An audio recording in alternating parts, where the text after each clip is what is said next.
as a keynote, and what are some of the challenges which are there uh, thereafter. Ashok, Thank you, Thank you so much. thereafter. Ashok. Thank you, Thank you so much. Kartike. What a what an extraordinary weeks we've spent together, and it is my privilege and rather bittersweet moment to say we're going to now go on with our lives elsewhere. But right now, we can glory on the extraordinary interactions we've had over the last 4 days, and it's been so rewarding that all I can say is we can look forward to another one next year at the same time, same place, and it would be wonderful to continue our conversations. Bringing to close such a vibrant gathering of people isn't easy to do. I'm going to hopefully be able to keep the connections going for a long time to come. It's been a wonderful event for all of us. So I have the privilege now of inviting Anurag Baer, whose credentials Kartike has already shared with you. He is an extraordinary ally to have in this endeavor to not only bring about change, but to bring about the mechanism of future change through the educational systems that bring our young people into the fold of sustainability. So can I invite you, Amitabh, to take the floor? It's all yours. Thank you. Anurag, Thank you I'm very much. sorry, I keep mixing you with your brother. So, Yeah, that seems to happen. That seems to happen often to both of us. Thank you so much. Thank you. Uh, First of all, Kartike bhai, thank you so much, for inviting me. It's such a privilege to be here with all of you. And I mean, it's my misfortune that I'm not there physically there with you. And what happens is that these days, when you have this online option available, somehow it's a wonderful opportunity, but at the same time, it presents these kinds of situations. So thank you, Kartike bhai. Wonderful. Is my voice echoing by any chance for you there? it's coming through very well. It's fine. Okay, all right. Okay, that's great. So, I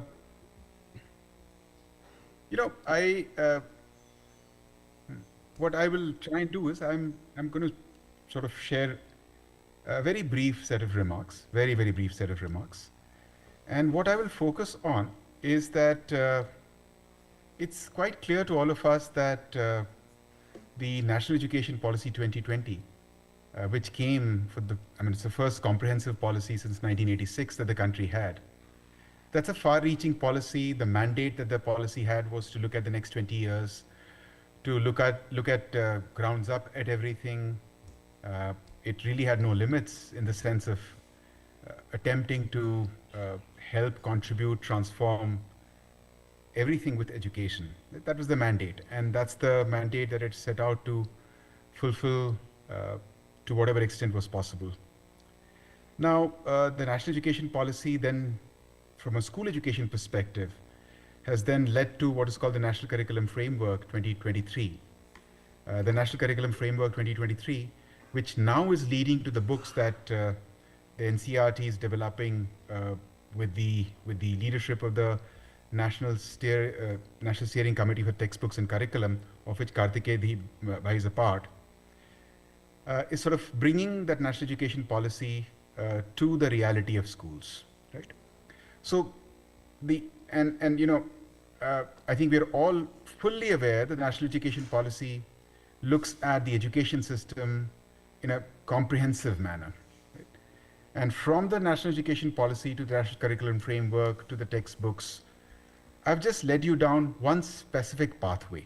And the reason I'm doing that is I am going to take you to something which specifically concerns schools. It certainly concerns higher education as well, but particularly schools.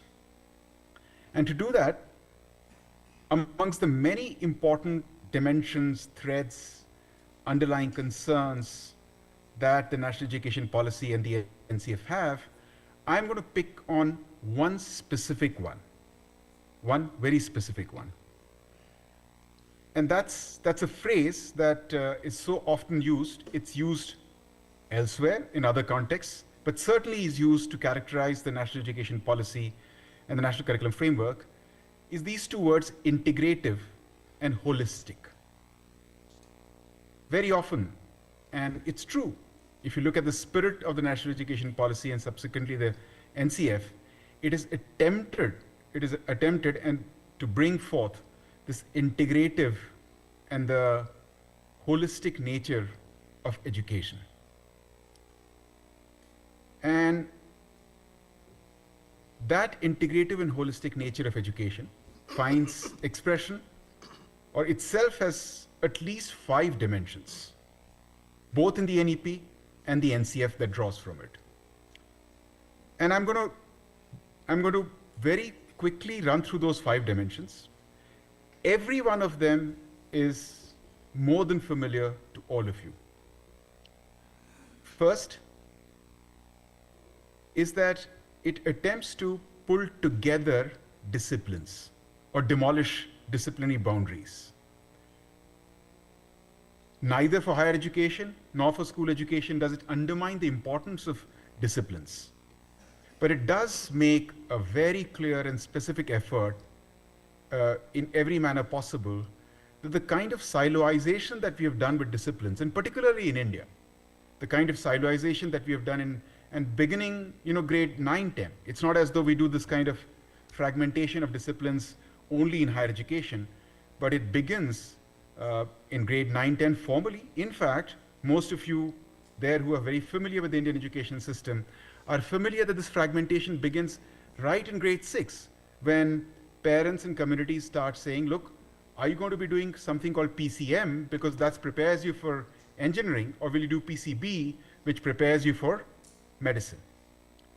So the first dimension that the NEP attempts to confront, to tackle, to address is the integrative nature of knowledge, and thereby not without undermining the importance of disciplinary methodologies.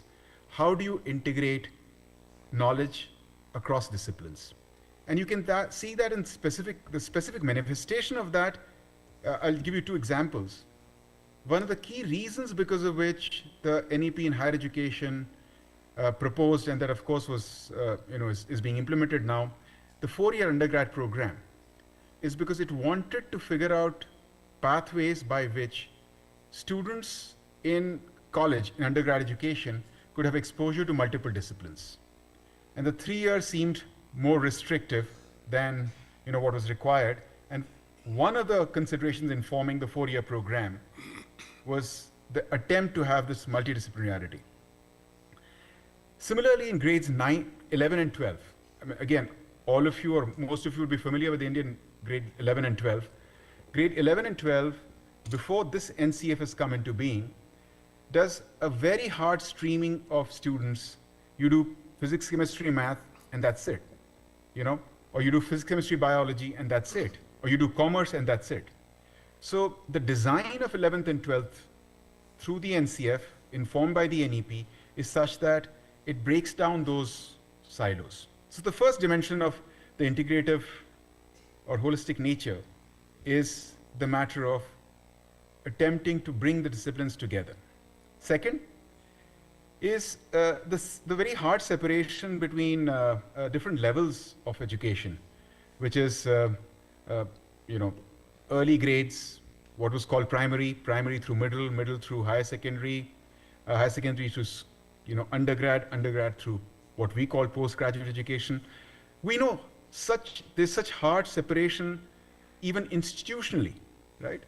And the institutional separation leads to curricular separation, and that's another kind of fragmentation that the NEP and NCF have tried to address. And reforming or reconfiguring the school stages in what's now been called 5+3+3+4 is an attempt at that. So the first is disciplines, the second is levels. The third, and I think fascinatingly for many of us, is this attempt to figure out realistic ways of making our education very rooted in our reality, yet aspirational. So not separating, not fragmenting the rootedness from the aspirational. And rootedness not just in our country, our history, our environment, but also in the world just around us. In fact, the NEP, driven by the NEP's ideas, the NCF introduces a subject in grade 3, 4, 5, which is called the world around us. It's called the world around us.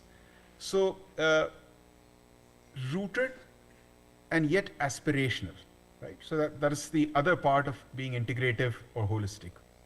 The fourth dimension is not having this dichotomy between practice and theory, action and thinking, the academy and the outside world, right? I mean, that's a struggle that perhaps many of us who work in institutions or work for institutions have faced. But the criticality of seeing this in an integrated fashion, education which build these capacities in an integrated manner, it doesn't need to be underlined for us. We know. But if our education system is not informed by these fundamental tenets, how is it that we are going to deal with it subsequently? Therefore, the fourth is this matter of action, practice theory, action thinking, the academy and the world outside. And then lastly, the fifth dimension is of course the most basic, the most important, the most fundamental of all, which is thinking of education with aims which are to do with development of children, of students, physically, cognitively, socially, emotionally, and ethically. And seeing that as an integrated educational effort rather than, again, siloed, separated aims. So, and again, we are, I think, very familiar that it's not as though these principles that we talk about will get translated, fully or in whole measure, but we can only try and make it work in the reality of the country as substantially as we can. So when we talk about the NCF, when we talk about NEP and its vision for education and the transformation that we are hoping to bring through those two very important mechanisms, and we talk about integrative and holistic education, those 5 dimensions perhaps form the core of what is imagined as integrative and holistic. Right? Now, to my mind, this group that has sat together and has worked on a particular kind of a thing is truly the most important of exemplars, on how can this kind of education really come to life. And that's because when we confront the reality of our environment, of our ecology today, of climate change, of sustainability, is there anything better that wakes us up all realistically to these integrative matters that we were talking about, or that the NEP commits to, or the NCF commits to? If we are talking about sustainability, if we're talking about environment, if we're talking about climate change, we have to bring forth all these 5 dimensions together, truly make education integrative and holistic, and only then will we achieve. So I think this truly is the frontier. Environment, ecology, climate change, education for that, sustainability, is truly the frontier which can be the exemplar for the kind of education that is envisioned in NCF, and that then leads not just other kind of interdisciplinary areas, but really leads every one of things that we learn and teach and educate our children with. So, Karthikeya bhai, it's just fantastic that you're doing this. I mean, it's absolutely fantastic. My hopes are that this truly will be, something that that will really bring to life all that we have thought about, right? All that we have thought about. And I'll just end with a plea. I'll end with a plea, and Kartike Bhai has, I think, heard me make this plea now very many times, and I make this plea in the hope that there are many educators within you, which is everything that we are talking about, all these absolutely central and critical principles which which are so important for us, so important for our children, for our future. When it gets translated into the practicality of a school, of a college, of a textbook, of a classroom, we must absolutely consider the criticality of what is the pedagogy. Because all these principles will mean nothing if they cannot be transacted, if they cannot be dealt with in the practical reality of our everyday classroom of today. So how is it pedagogically possible to do whatever we are wanting to do? One. Two, how is it possible to do it in every school of this country, every college of this country? Not the privileged schools and not the privileged colleges that are strewn around, your beautiful city or my city that I'm here. So how do we make sure that there's equity?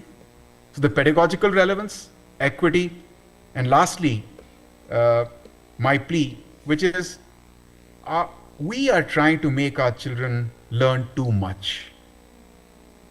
Just too much. I mean, if you were to stack the textbooks, because eventually the textbooks in schools are continuing to be the most important of educational artifacts. If you stack together our textbooks, it's just extraordinary. So whatever we do, whether it's around sustainability of physics or this integrative thing that I'm talking about, we must make sure that our classrooms, our schools, our children and teachers have the space to truly learn in a manner by which it helps them develop physically, ethically, cognitively, emotionally, and socially. So with that, thank you very much. Thank you, everybody, and thank you, Kartike Bhai.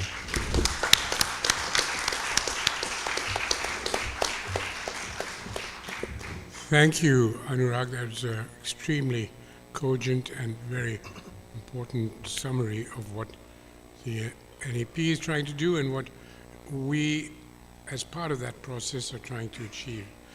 I certainly see in your addressing the roots as well as the aspirations a need for understanding the basic value that every one of us as citizens need, which is individual responsibility, and that seems to be in need of permeating really virtually every subject, but particularly those that relate to making us better citizens. I often talk with young people and they say, what do we need to know in such a rapidly changing world? And I think it would be fair to say that what we need to learn is how to unlearn and how to learn. And that, I think, was addressed most cogently and very, very effectively by Jay Forrester, who many of you may know was the inventor of a thinking process called system dynamics, which I think is a very important way of learning how to connect the dots that each one of us has to not only identify, but also to bring together.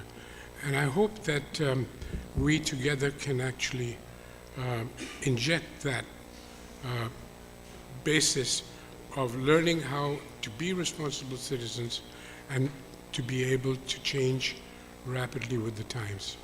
And I think what you're doing is going to aid a lot in that. Kartike, you wanted to say something? I see you interested, or may I just continue?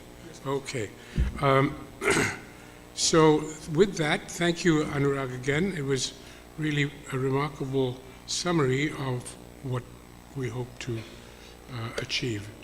The next speaker is Ms. Leslie Jones, the president of FEE. So may I invite you to take the floor?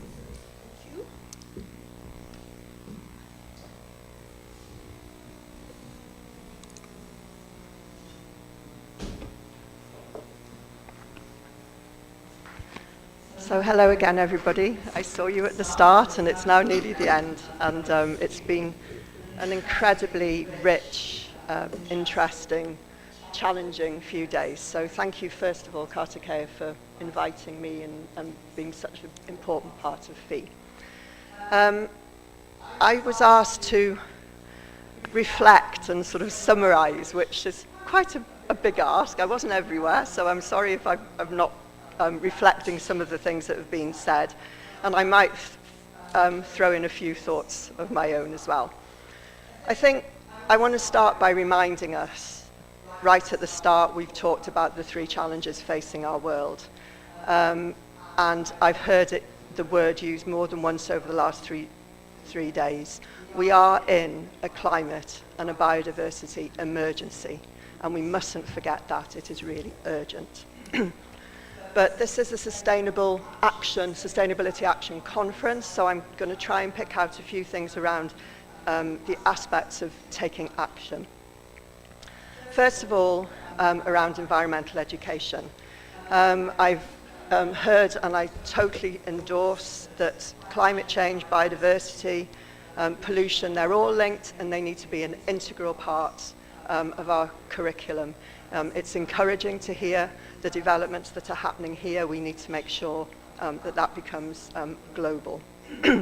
But the importance also of vocational training, of training our teachers, of informal training. And Pramod used the example this morning of the towel example, where in our hotels we have signs saying if you want to use your towel again, then leave it hung up, and then you come back and your towels have been changed. So the point is, we need to go where people are and give that sort of training, help those hotel staff to understand why that sign is there, and help them to understand that they need to play their part as well. In terms of environmental education, the Greening Education Partnership is a really critical step forward. It's giving us goals, real goals, and very, very stretching targets. But equally importantly, it's moved from being just about a process to about outcomes, real outputs and real outcomes. That is a significant step forward. I've also heard a lot, knowledge is not enough. We have to bridge the gap between knowledge and taking action. Behavior is not changing, and we have to fully understand and grasp why that is, and do something about it. I mean, some of the things that have been talked about, we need that emotional connection. We need to bring values and culture and tradition into everything that we do when we're talking about these huge, big environmental issues. We need to win hearts and minds. So that brings me on to communicating and sharing. I was very taken with some of the presentations around the importance of visual and interpretation, so visual pictures and objects. How important that is when we're trying to reach everybody.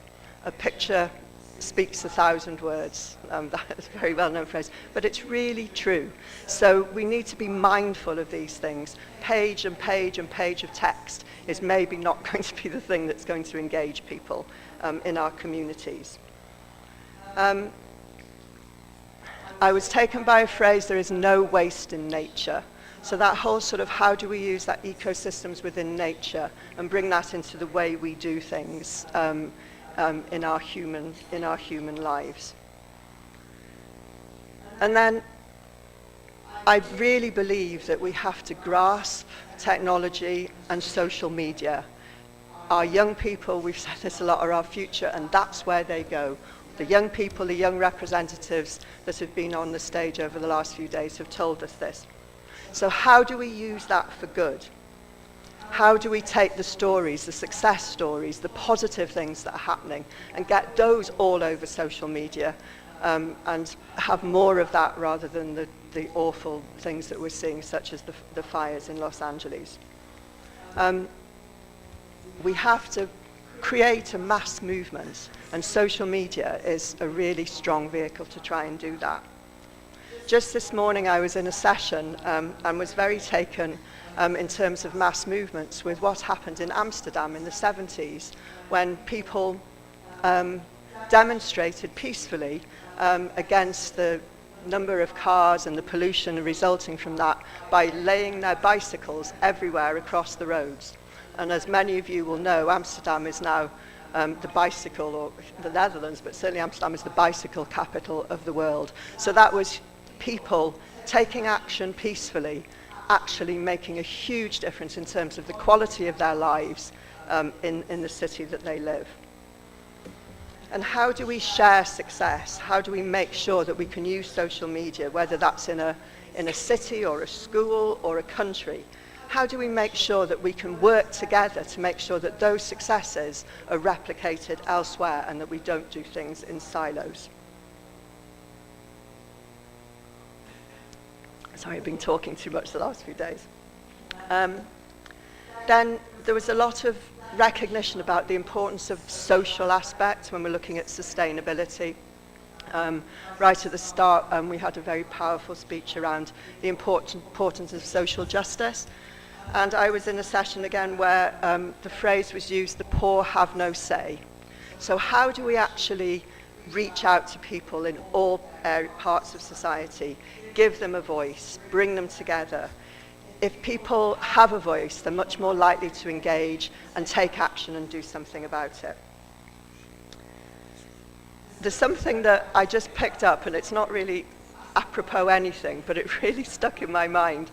And it was one of the sessions saying that we told people to do certain things, and this was in the context of agriculture. We said, use chemical fertilizers, use pesticides, it will bring more food productivity. And now 30 years on, we're telling them they're wrong.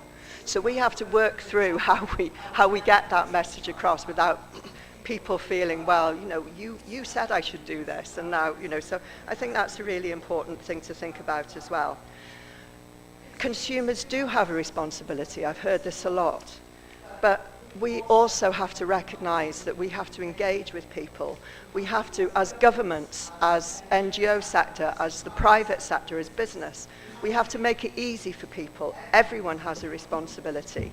And it's not enough to just say, you should be doing this and you should be doing that. We need to have that joined up approach. And in terms of this group of people here, this conference, I think a key area is advocacy and influencing. Maybe we need to be a bit braver and a bit stronger in terms of advocating and fighting for the things that we know are right. It's very difficult sometimes to have hope, but we know that we can do this better together by joining up, incentivizing people, helping governments, politicians to understand the difference that they can make, helping them to do the right thing, encouraging them, but really pushing and trying to influence. And again, I was struck this morning in terms of the economic aspects of sustainability, that for a lot of people, for a lot of the private sector and industry, focusing on skills for green jobs is something that they really want to see. So how can we drive that forward? How can we make sure that happens? Just a couple more thoughts. I've just been blown away by all the many inspiring initiatives, programs, projects that I've heard about over the last few days. But we have to be honest, it's not enough. We need to move faster. We need to show more urgency. The phrase, it can't be business as usual, has been used more than once. But I was taken by a comment from one of the sessions where somebody actually said, it is business as usual, and that's the problem. So we need to think about that, and how can we change that? Again, working together. We talk a lot about the issues, but how can we really focus on the solutions and bring all our energies and all our thinking around that? And it's so important to remember that young people are actually the solution. They're not just a part of it, they are the solution. Somebody said in one of the sessions, kids control their parents. And it's true, kids learn things and they go home and say to their parents, why are you doing this, why are you not doing this? But it's our responsibility, not young people's responsibility, to do something now and to engage with young people and to empower young people so that they can go forward and make the things happen that need to be happening in future generations. I'd like to finish, if I may, by talking about something that's closer to home for me. Eco Schools is one of FEE's flagship programs, and it's been running for more than 30 years. And I do ask myself, so why haven't we achieved more? 30 years is quite a long time. And I think the realization is that scale and numbers absolutely matter.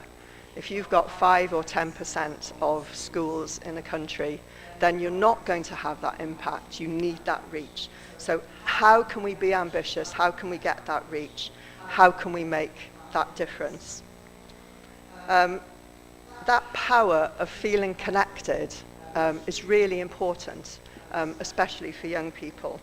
And a couple more things, personal things I'd like to share with you. On my first visit here, meant 10 years now or more ago, I was taken to visit a school that was about to embark on the journey of becoming an eco school. So I shared with those young people, hundreds of them sitting in the courtyard, a little bit about eco schools and how they were going to become part of a movement of 20 million young people. And the cheering and the clapping that broke out, those young people felt so excited to be part of a global network. So that connectedness is absolutely critical. One more thought around eco schools. I come from a very small country called Wales in the UK, 3 million people. We've been running eco schools in Wales since the very early days. All our schools are registered, 1,700 schools, that's all we have. 70% of those have been awarded a green flag, and many of them 4 or more green flags. We have government support consistently through all that time. In our small country, in our small organization, we have 10 staff who are devoted to everything around eco schools and everything that means in terms of all the challenges facing our world. So that recognition that these programs can be at the forefront of making a difference from government, from the private sector, is incredibly important. So I'm going to leave it there. I have no idea if I've gone over time, sorry, but thank you very much for listening, and thank you also for sharing over the last few days. It's just been a great thing to be part of. Thank you.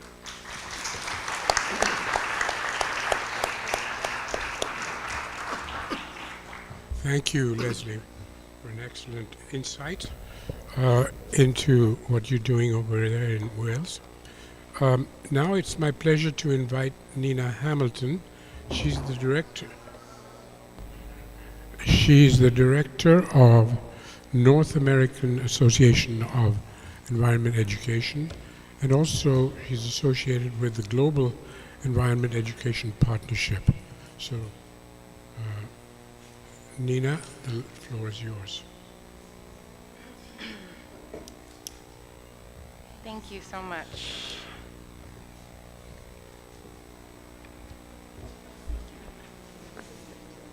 Is that okay? Okay, great. Previous slide. Okay, great. Hello, everyone. I want to first thank Kartikeya so much for inviting me to speak on this closing. It's been a real honor and pleasure to be here at the conference. My first time at CEE, my first time seeing this incredible campus, and really just incredible to spend 3 days with all of you, learning about what all of you are doing. I'm sad to be going home, but this has been a really incredible experience. And this conference really is a real testament to the power of connection and collaboration. We've heard about this already, even just on the closing. And again, I'm really inspired by all of the work that you all are doing in your communities, whether that community is local, regional, or global. You are all playing a very important role in this bigger puzzle. And to be here to experience this energy, and for all of you to experience this energy, to see collaboration sparking, and to feel those light bulb moments. I've seen lots of light bulb moments over the last 3 days. That is why we're here. That is why we are at conferences. That is why we are part of networks. And so as we're thinking about where we go from here, building on this conference, I was asked to speak a little bit about the power of networks and the work that we are doing at my organization to help keep momentum like this moving forward. So next slide. As was mentioned, I'm representing the North American Association for Environmental Education. I'm our Director of International and Leadership Programs. So NAAEE, as we also call it, we are a professional association and champion for the field of environmental education. We're working closely with partners across North America, but also really all around the world. And our real goal is to help ensure that everyone has access to quality environmental education. And I know all of us here in the room are playing an important role in that at different scales. Next slide. In particular, we are the Secretariat for the Global Environmental Education Partnership. And through JEEP, we are building a global learning network that's designed to help build capacity around the world to strengthen environmental education. And I hope all of you will consider joining us on this venture. We are partnering with government agencies, organizations, professionals, educators, anyone with a role in the environmental education movement and field, like all of you, to help share effective practice, build leadership, and create opportunities like this for learning and collaboration. We're also working very closely with regional networks such as the CEE, recognizing that regional networks have a very crucial role to play. Last year in 2024, we celebrated 10 years of JEEP, nothing compared to CEE's 40 years, and we've accomplished a lot. But there's always more that we can do together. And I do hope that all of you will reach out to join us on that. I do want to take a second to really thank Kartikeya, the whole team at CEE, and all of our JEEP advisors and collaborators who are here today for everything that you've done to support JEEP over the years. It really is the network that it is today because of your input, so thank you for that. Next slide. I do encourage you to take a look at our website, jeep.org. We have a wide range of free resources, webinars, case studies. We have a discussion guide to help with strengthening EE in your country. And we have a country profile collection that highlights national level environmental education efforts across the globe. So please do reach out to connect. We really love to explore opportunities for us to work together. Next slide. So in our work over the years, we have really seen the power of networks. Our organization is a network of networks. I know CEE is a network. All of you, I'm sure, are part of one, if not more, networks, or even communities, if you don't call it a network. Networks are really pivotal to help us complement rather than duplicate our work. And it's also really important to help us keep growing, learning, and evolving collectively as a field. These networks create opportunities to explore new perspectives, to experiment with new ideas, to troubleshoot challenges. And I'm sure as you've heard today, there are a lot of challenges that go across borders and across ethnicities, across political contexts, a lot of shared challenges that we are facing. Next slide. So the world around us is constantly changing. We all know that. We've seen this not only with climate change, but also COVID and a lot of other complex dynamics that affect our work every day. And we know that at our core, all of those issues are interconnected. And so networks create that opportunity for us to think outside the box, or even, as Malcolm said so well, to remove that box entirely, to just rip that to shreds, and to think differently. And I've seen a few examples of this happening at the conference already, and it's so exciting to see. Next slide. So we really are all in this together. I know this has been said over and over again at the conference and today. And working and learning together is the only way that we can boost that collective impact, that we can go beyond that business as usual. It just really is key for us to move forward. Next slide. So if any of you know my boss, our director of NAAE, she always has a cartoon in her presentations, and she is very sad that she could not be here today. So she had a few words that she wanted me to share on her behalf. I'm truly sorry I could not join you in person. Please know I'm cheering you on from snowy Washington, D.C. I want to extend my heartfelt thanks to Kartikeya and his incredible team for their tireless efforts to advance environmental education, not just in India, but across the region and around the world. Kartikeya's commitment to collaboration has been an inspiration from the very beginning, and his wisdom has enriched us all, including so many of you who are here at this gathering. To everyone who participated, thank you for the vital work that you do. I'm excited to hear about the next steps and the progress that we've made together. The challenges ahead are significant, but I know that by working collectively, we can achieve remarkable things. And I look forward to staying connected and supporting this important work. The next slide. So with that, I want to again thank CEE and Kartikeya and your whole team for organizing this conference. Congratulations on 40 years. And thank you to all of you for being here over the last 3 days, for opening your minds to new ideas and opportunities. And I really hope to connect with all of you again at some point. Thank you.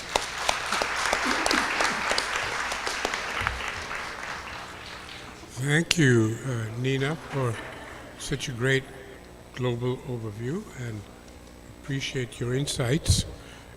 Now it's my pleasure to invite Dr. Vivek Saxena, who's a member of the Indian Forest Service and Principal Chief Conservator of Forests in the state of Haryana, and he's also the Member Secretary of the Haryana State Biodiversity Board.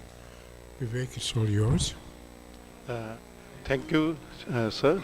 And at the outset, I congratulate Center for Environment Education for leading the initiative related to the environmental education and completing the 40 years.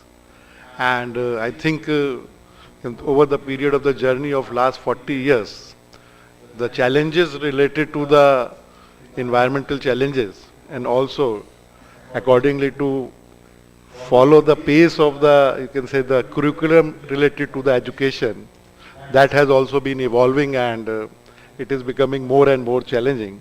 And it is really good that at this forum, during your 40th year, you have been able to organize such a wonderful audience and that networking of at the international level, at the country level.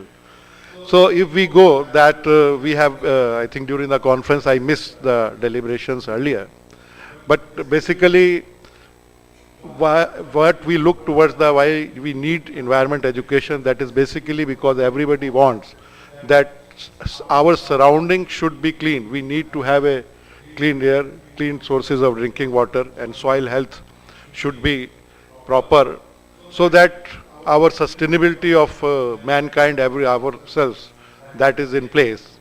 But with the advent of more and more development related challenges, the challenges related to the environment also became complex. Maybe the plastic, maybe the waste, maybe the urbanization, maybe the biomedical waste, electronic waste, and all these things.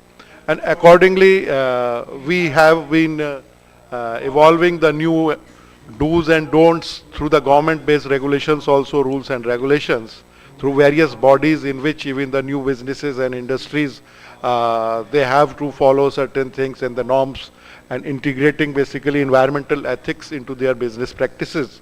But even then, these challenges are never ending, and that's where the education, importance of education comes into place. And when we talk of the education, we think that only educating of the children or the youth, that is important. Okay, that can be certainly a part of the curriculum. Now with the new education policy and all, we are talking about that at various level, what they should be told, what they should be educated. But at the same time, the parenting itself, educating the parents, educating the society, whatever we talk and ensuring whatever we practice. That gap is in a way increasing too much. That's why whatever forum we talk, maybe threat of the biodiversity, maybe 1.5 degrees centigrade challenge, maybe the restoration initiatives, that all we are talking, but at the same time the challenges related to the air pollution and all, especially in the national capital region, maybe because of the stubble burning or because of which for 2-3 months in the NCR region there are a lot of restrictions in terms of the graded response action plan, in which lot of activities are to be stopped just to ensure that your air quality index that is maintained properly. And again, in one of the session in the morning, I heard that even within the urban areas where we talk a lot of environment challenges and the pollution, there is a urban-rural divide. In the urban slums area, we have to see that what type of environmental challenges or related practices they have, because ultimately they are also the consumers. Now more and more packaged products are there, how the waste is generated, how the waste is collected, how the waste is segregated, and whether it is recycled. And again, when we talk of the circular economy, where to what extent we have been successful in maintaining all this circular economy and all those things. Now again, the challenge is certainly the students' education and all, but to the citizens, to the parents, especially also to the businesses also, because whatever the businesses they practice, they have to also educate their employees through various sessions, that in the business practices also at each and every step, sustainability and the environmental related issues, or maybe the carbon footprint, to what extent they are able to handle it, and so that they are part of the circular economy. The lot of do's and don'ts in terms of the regulations for the extended producer responsibility and all, they are being evolved. Plastic related pollution challenges, the restoration related, lot of climate change related, you can say the extreme events and all, they are also increasing. So at the same time, for all this, how to adapt and how to mitigate all these challenges of the climate change, maybe the biodiversity, the desertification, advancement of the land degradation, that all you can say have to be into the not only to make people aware to various capacity building and awareness activities and actions, not only at the school level but through at the resident welfare association level, through the villages level also, because still the villages or the rural areas, which in the present day context, if we see that they are practicing their traditional practices which are cleaner or better, when we say that related to the harm to the environment. But gradually with the more and more packaged products, use of plastics, that is also extending into the rural markets also. Then again, in the rural areas, these challenges are also increasing. So the environment education in the rural areas, that is also very, very important. And I think CEE has done tremendous work, and I think most of the organizations, they spoke about this, they have worked in the rural areas, in the rural schools also. And one of the very important thing, I think in last few years, once the IUCN raised the standard for nature-based solutions, now the comments for the, I think the global nature-based solutions for the revision, they have also been invited. And during current year, we will be having World Conservation Congress also of the IUCN. So again, nature-based solutions can be successful if for the environment aspects, you can have education-based solutions, which Karthik Bhai and I, we were discussing in the morning. I think that is a very good idea, because unless until we educate each and everyone, it is not only the children, each and every one person of the society who has a different type of responsibility, if those type of education-based solutions are integrated into day-to-day behavior, then I think the education can have a real full meaning, and we will be able to achieve various objectives under various international conventions, maybe the sustainable development goals or other challenges and objectives. I think with these words, I am again thankful to the CE for organizing this very important deliberation in the 40th year, and once again, many, many congratulations, because I think 1972, when we had the first Stockholm conference, and 50 years, nearly 52 years, and now immediately after 1 decade, you also initiated all this initiative. Thank you very much. Thank you. Thank you, Dr. Saxena, for a great overview. Now it falls on Karthikeya to do the impossible, which is to synthesize the outputs of the last 4 days. And Karthikeya, I wish you the best.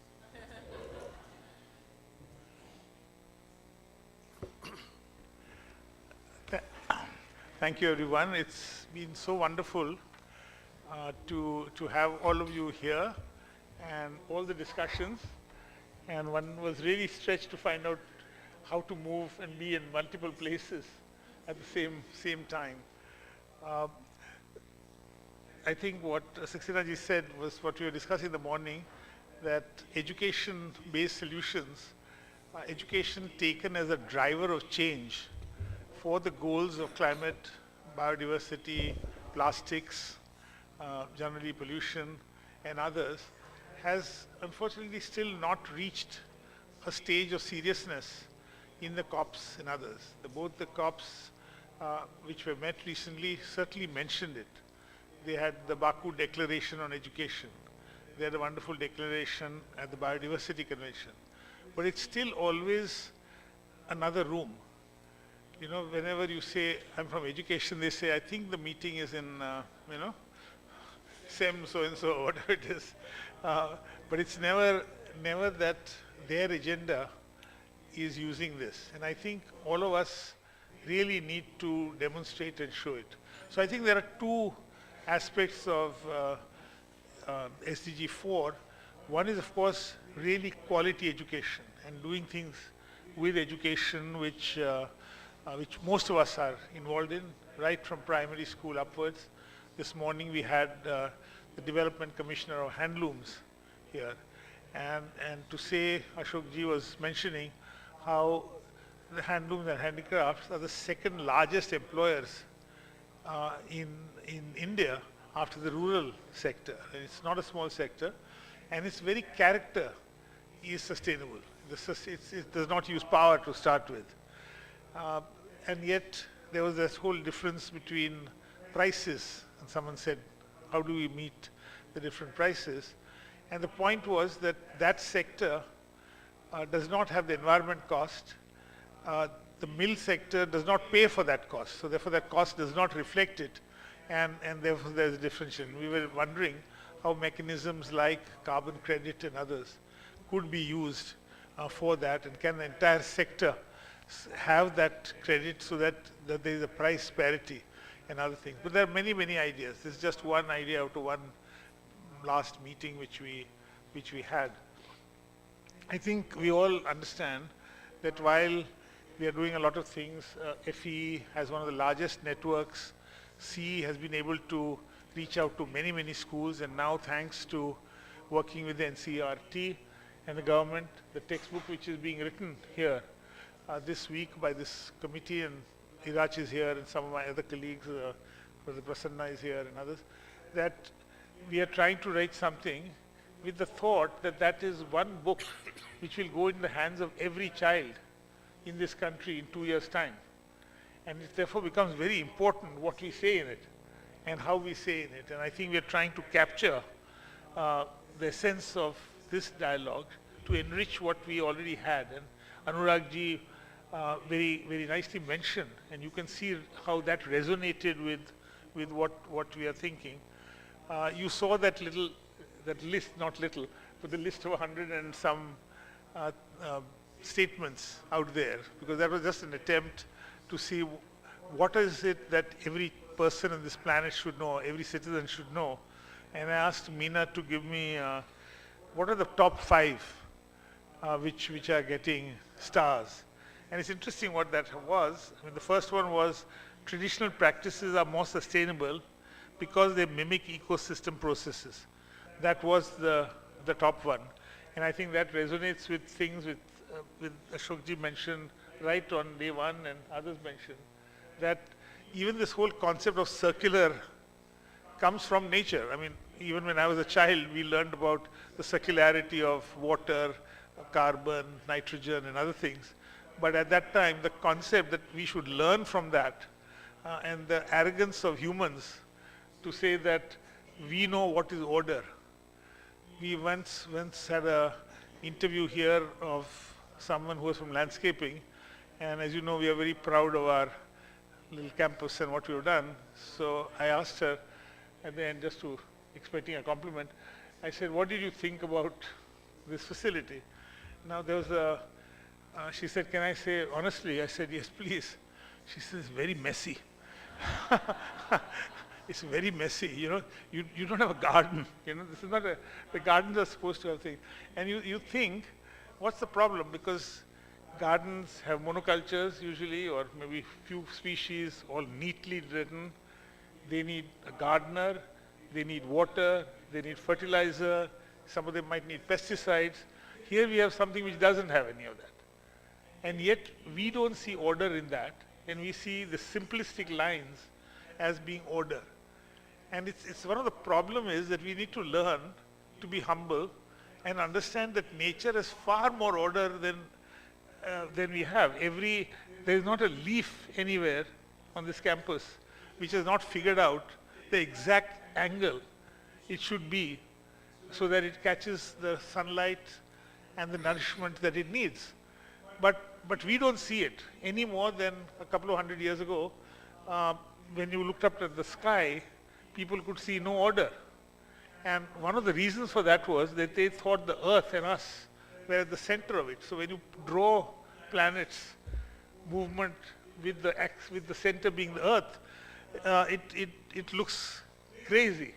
But the minute you took, even in the solar system, you started with the sun at the center, you suddenly started seeing order.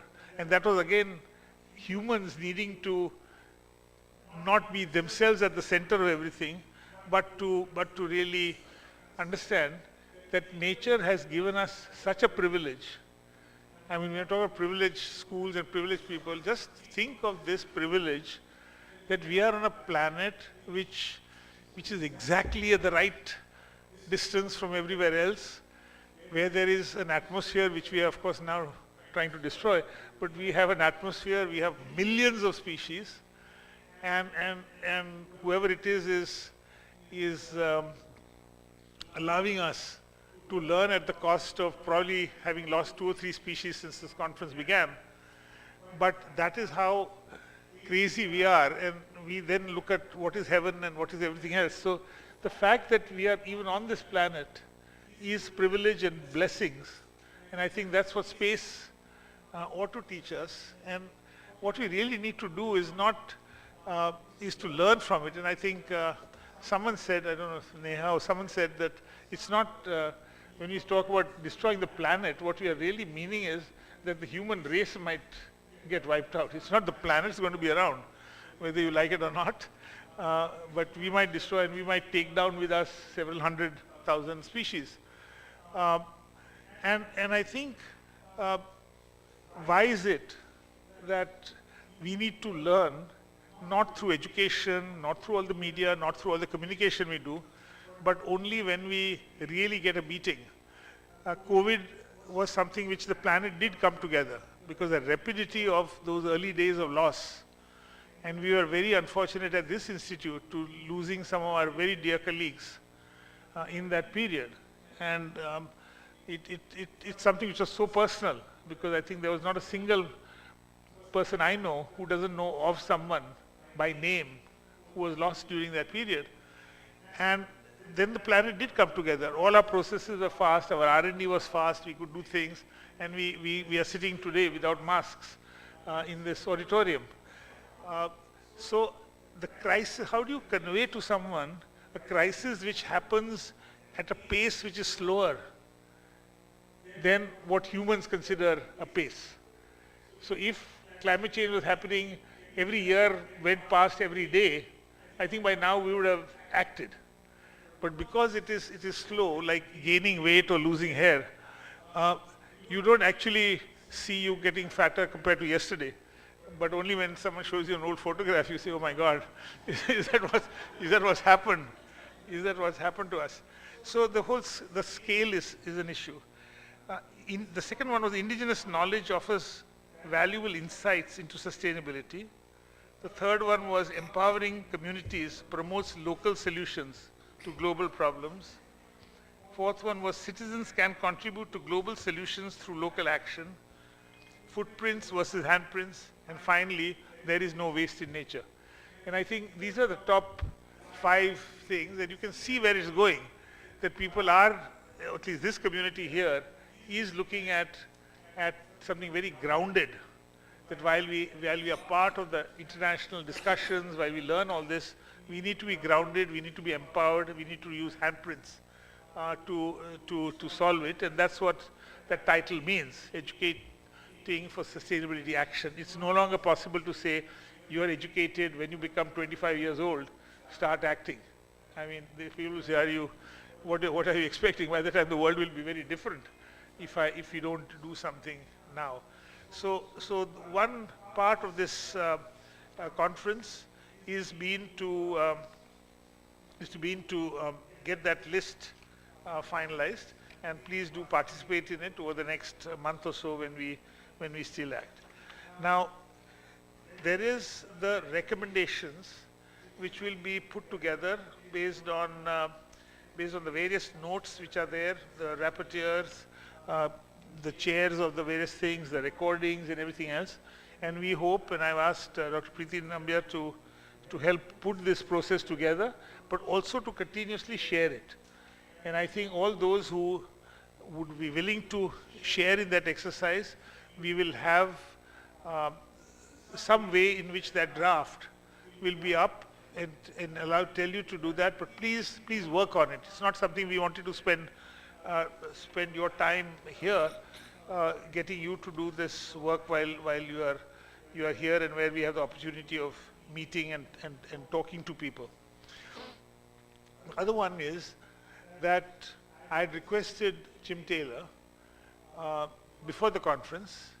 He, as usual, starts running a month and a half before the conference starts, and he realized that it's not just who we are here. Like Nina said, Judy is here in some ways for us, and so is Haila, and so are all our other friends who somehow are not here.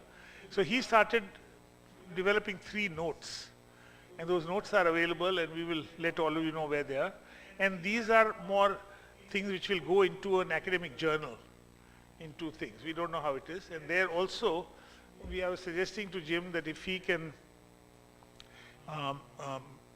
collect comments on it over the next month, then we can collect them, and perhaps at the end of that month, whoever is written in, do a Zoom call for whoever wants to participate in that exercise to finalize that. He has offered all 350 people here to be co-authors. I'm sure no journal will accept that because you will fill up several pages of the journal just by names. But other than that problem, you will have to give a QR code on the author's name. But he seriously would like people to participate in that. And I'll give Jim that minute you want. Jim, or do you want to just say it quickly? Okay. So Jim wants to just tell you what that process is.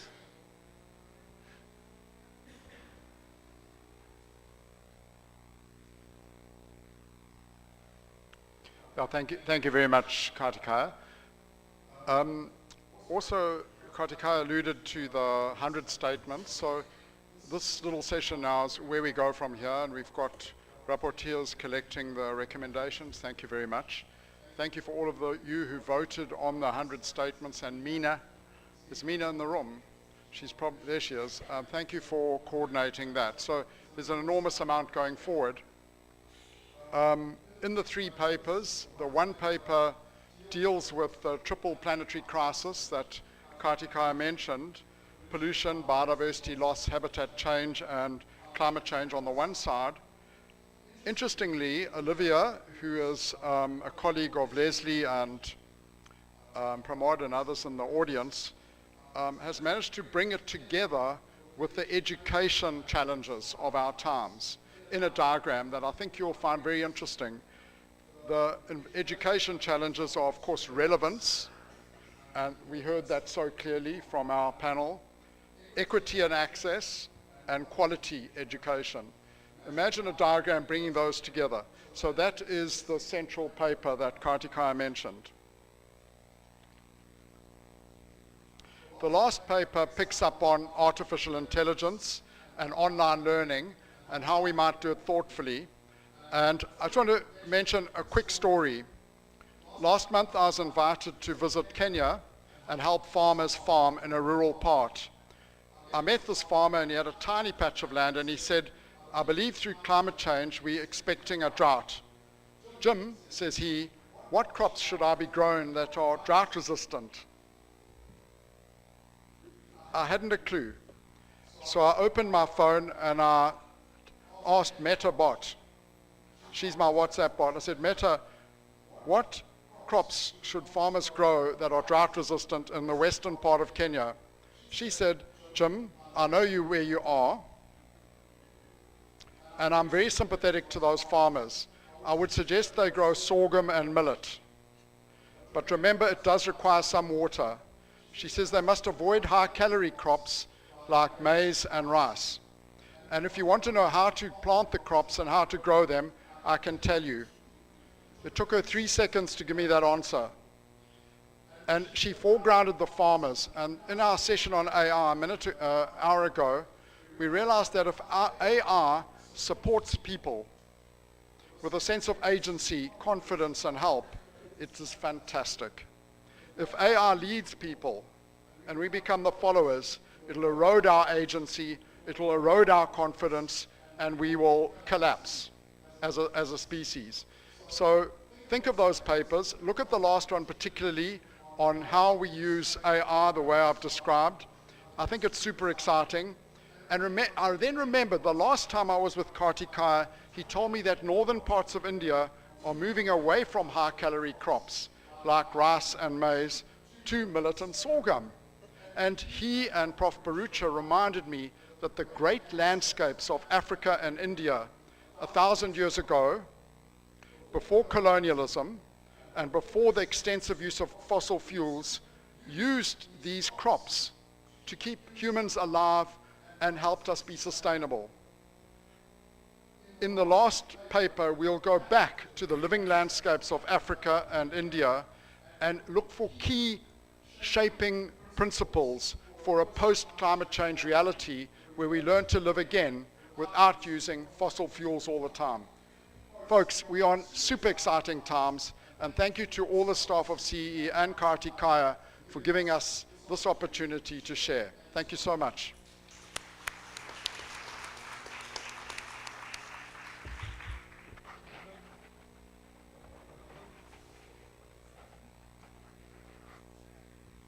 There are two students who've been attending this conference from the youth, young reporters for the environment. Would you like to just say, they want to just say a word about the conference from a different perspective.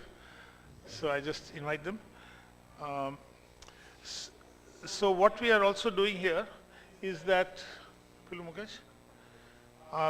we've been recording a lot. All the plenaries are recorded. They'll be on YouTube. But we also have a number of other recordings, and there are certain interviews which we have done. We are going to figure out how to really start putting them in small bits onto social media. So I'm just about to show you, but let us first get their comments.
to be adults.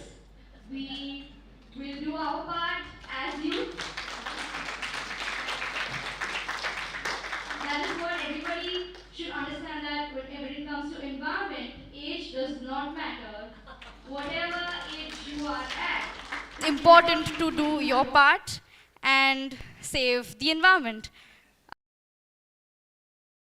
People from different countries, it was great to like communicate with everybody, and it was really a great opportunity and experience for the both of us. Thank you.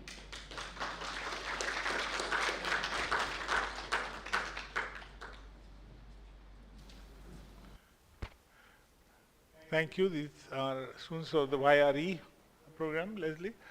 Uh, yeah, it's really nice to see how that's going forward. So these are the various handles. Do you want to tell them what to do on this? Come.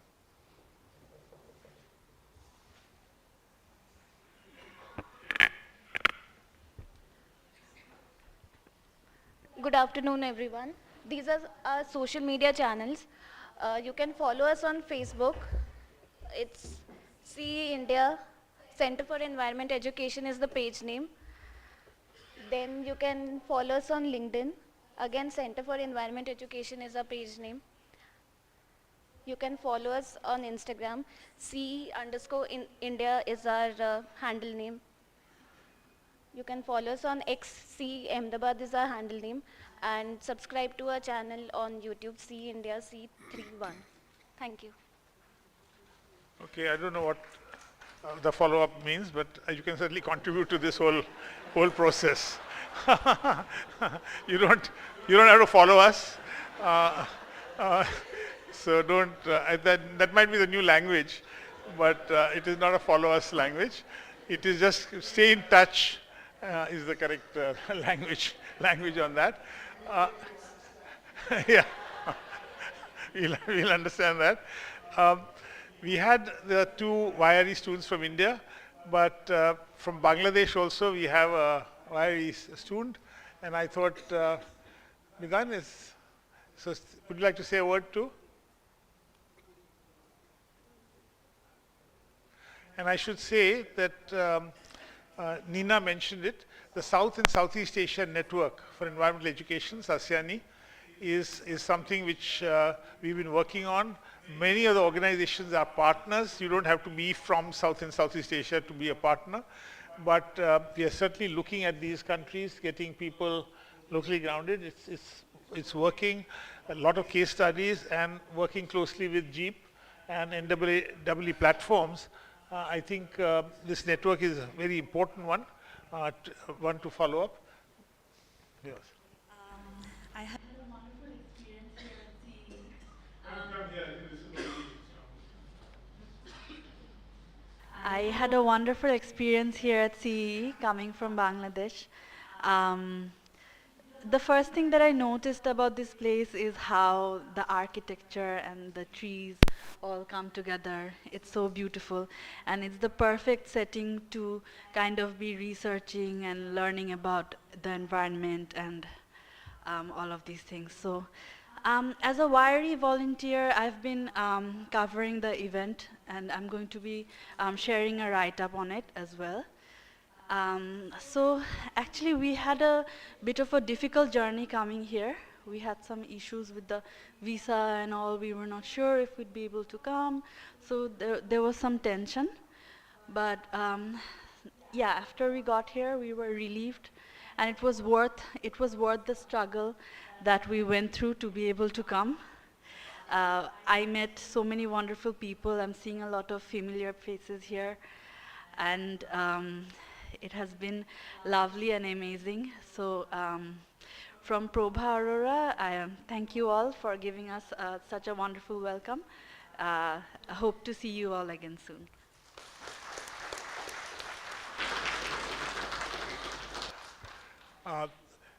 There is a whole lot of other stuff, like there are lots of photographs, and Krista, I don't know whether she's here, but there she is.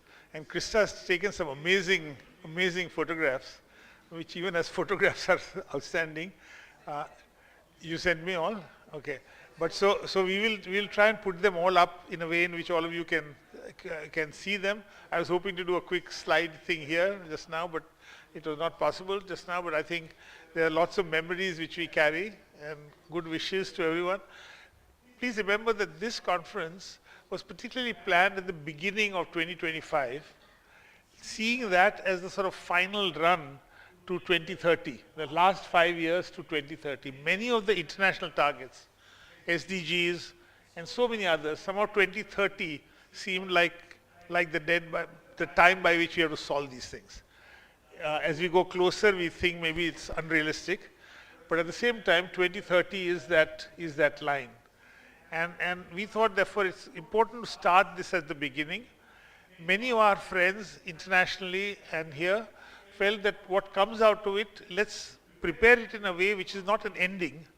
It is actually the first draft of something which will go into meetings, conferences, forums through the year and beyond to really develop that educational strategy.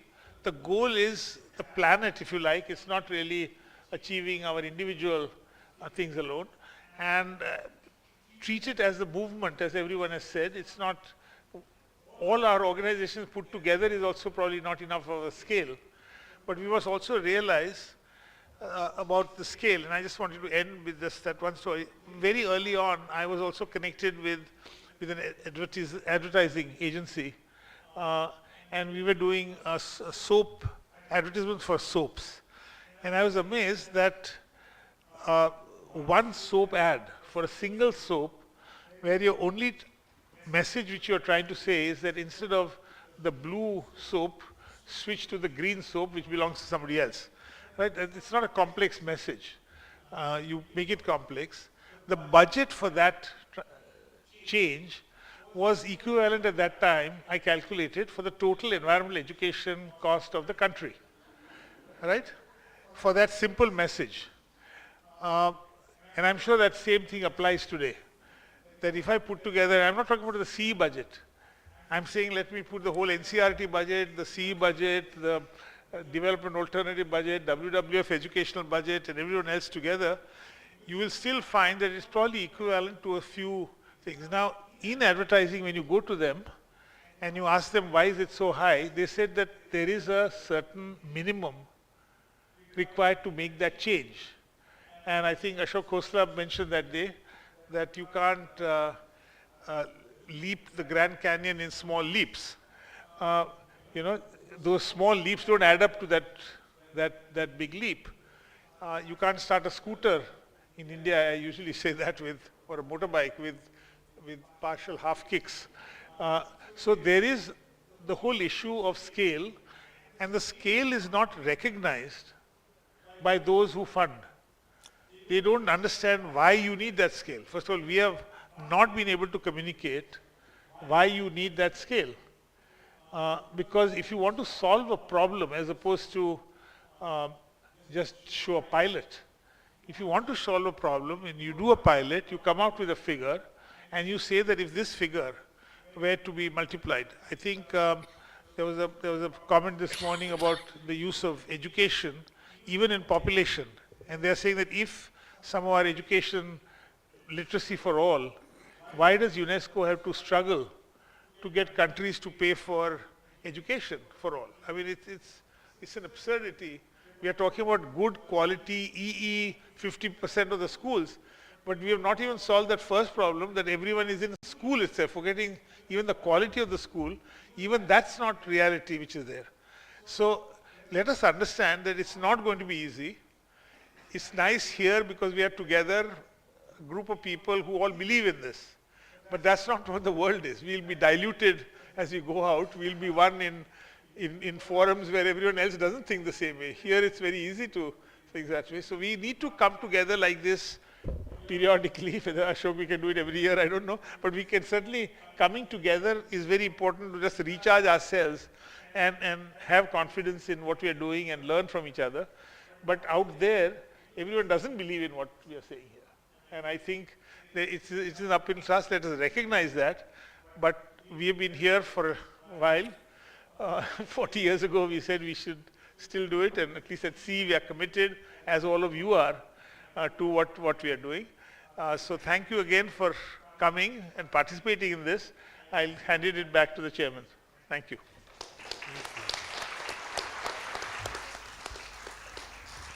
Thank you, Kartikeya, for all those wise words.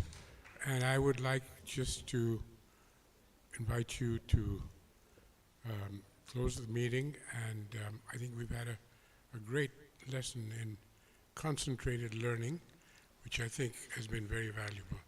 So thank you all for joining us.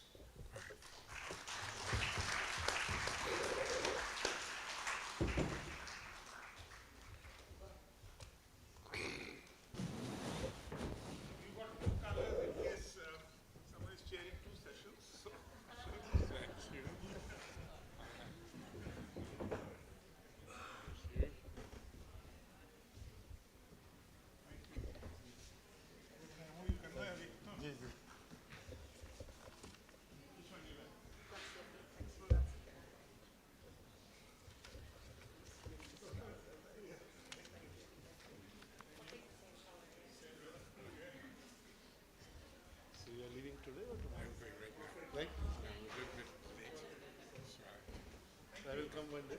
Yes, we will meet. Sure. Thank you. Thank you, Kartikeya.